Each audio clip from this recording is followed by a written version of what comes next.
The miniseries Adolescence was recently released, a powerful story that tells us about a 13-year-old teenager accused of homicide. But this series does not focus solely on the crime. Instead, it explores deep aspects of adolescence and childhood trauma. Today on Charlietales, we will analyze the series, explain why Jamie Miller committed such an atrocious crime, and break down the meaning of the ending. Ready? Let's begin.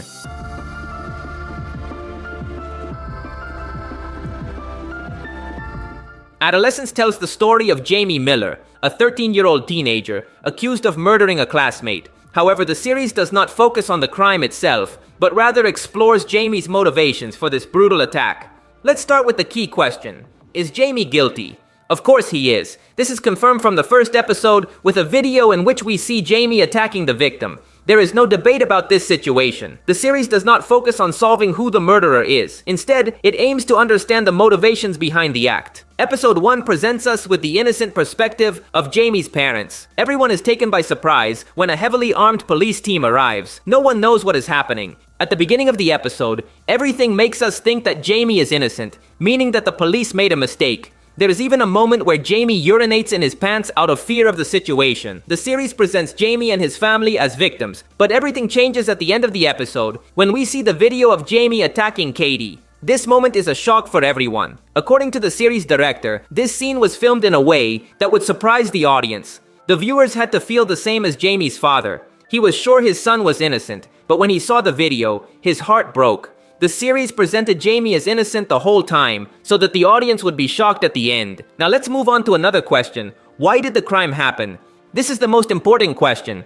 Jamie's motivations are presented in episodes 2 and 3. Here we see that his relationship with his classmates was crucial to the crime. Jamie was an unpopular boy. He didn't have many friends. His interview with the psychologist revealed more important details. Jamie was an insecure boy. He considered himself very ugly and said that this was why no girl would ever be with him. The series suggests that Jamie struggled with his masculinity and how he related to women. At several points, it is hinted that he shares characteristics of an incel. The word incel basically means involuntary celibate. It is used as an insult to men by calling them virgins. On the internet, incels are men who display misogynistic behavior and clear difficulties in relating to women. Incels exist in online communities and share certain ideologies. For example, they believe in a hierarchy based on appearance, meaning that people have more value depending on their physical attractiveness. Jamie clearly believes in this. That is why, in several moments, he says that he considers himself very ugly, and that because he is ugly, no girl would go out with him. Another common belief among incels is hypergamy. This idea states that women seek to pair up with men who have the highest social and economic status. In other words, women choose the most successful man they can get. Jamie also believes in this. He considers himself a loser, so from his perspective, no girl would ever pay attention to him. When talking to the psychologist, he says that he wanted to ask Katie out, but didn't dare. But everything changed when Katie experienced a tragedy. Several photos of her were leaked, and everyone started harassing her. Faced with this situation, Jamie saw an opportunity to ask her out. Jamie says he did it at that moment because since she was vulnerable, she might accept him despite his ugliness. Here, Jamie acted based on the supposed concept of hypergamy. He believed he had no social value, so he normally wouldn't have a chance with Katie. That's why he waited until she was vulnerable. But the plan didn't work. Katie told him she wasn't that desperate. This happened shortly before the homicide. A normal person would have handled the rejection differently, but Jamie was not normal. He had been influenced by dark ideas from the internet. He was also bullied at school. Dark thoughts had been circling in his mind for years, but no one noticed until it was too late. His parents always saw him as a good boy. He never caused trouble or made a fuss, but they also never paid attention to his life. The incel culture in real life has been linked several times to unfortunate events. There are documented cases of young men who have attacked women or even carried out armed attacks in schools or public places.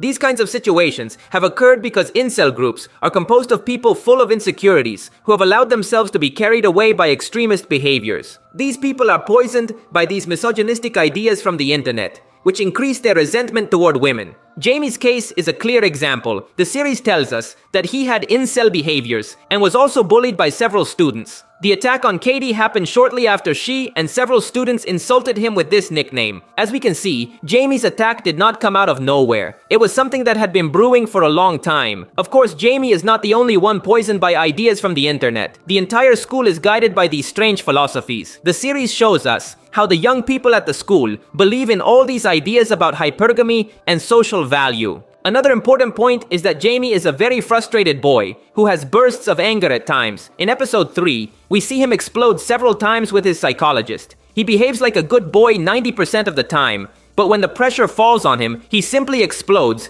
and reveals his true face. These scenes make it clear how the attack on Katie happened. He exploded, and in a moment of rage, he decided to attack her.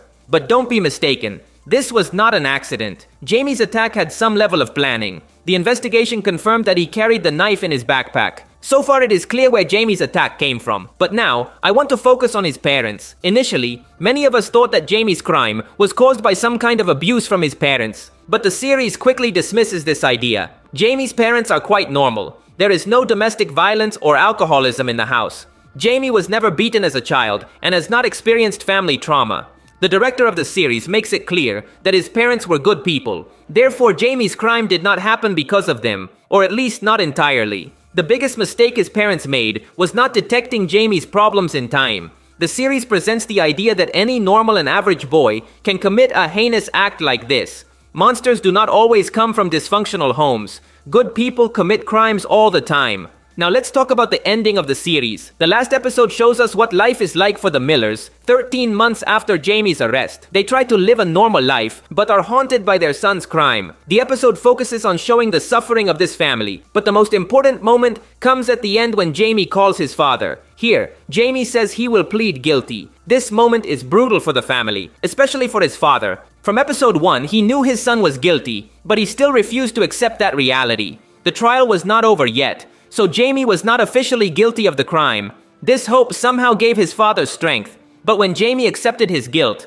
that was the point where everything became real. There was no turning back. His son had become a monster.